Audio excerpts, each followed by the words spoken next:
పూరి అంటే రౌండ్‌గానే ఉండాలి అని చెప్పి ఎవరండి చెప్పింది?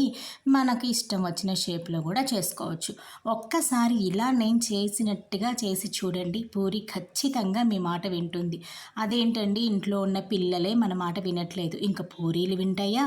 వింటాయి. ఈ షేప్‌లో చేసి ఒక్కసారి పూరీని అలా ఆయిల్‌లో వెయ్యంగాల్నే ఒక సైడ్ కాలిన తర్వాత రెండో సైడ్‌కి తిరగమ్మా, తిరగమ్మా అనంగానే టక్‌మని తిరిగిపోయింది. చూసారా? మరి మన మాట విన్నట్టే గదా!